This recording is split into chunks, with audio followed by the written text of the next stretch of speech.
สบายดีมื้อนี้พวกเราจะมาเว้าเกี่ยวกับการจับลมหรือเป็นลมซึ่งเป็นแนวใดเชิญพวกเรามาชมกันได้เลย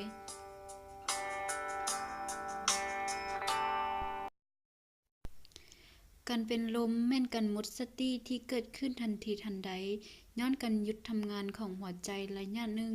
และเฮ็ดให้เส้นเลือดบ่สามารถไปเลี้ยงทุกภาคส่วนของสมองได้สาเหตุที่พาให้เกิดเป็นลมแม่นย้อนเมื่อยหลายหิวข้าวแหงอากาศร้อนอบอ้าวหลายกลิ่นเน่าเหม็น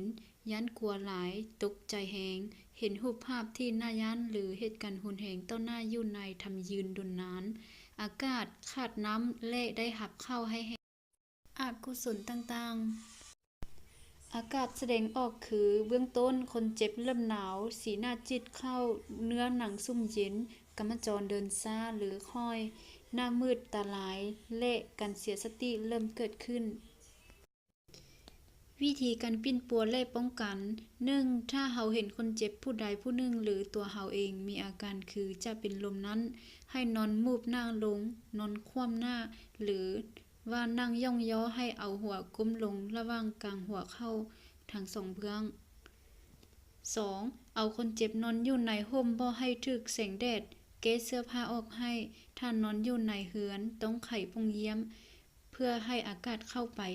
3. เอาผ้าจุบน้ำเสร็จตามต้นตัวของคนเจ็บถ้าบ่หายใจก็เฮ็ดหายใจเทียมให้ 4. เวลาคนเจ็บฮู้เมื่อขิงแล้วให้ดื่มน้ำสาหรือน้ำหมักไม้ให้ดื่มเทื่อละน้อยหลายๆเทื่อการปิ้นปัวแม่นให้เอายาพวกสูแหงหัวใจคือ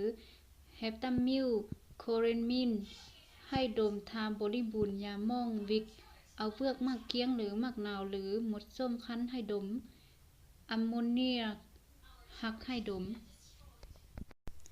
ถ้ามีข้อใดผิดพลาดอาจจะเว้าบ่แจ้งก็ขอโทษขออภัยด้วยขอขอบใจ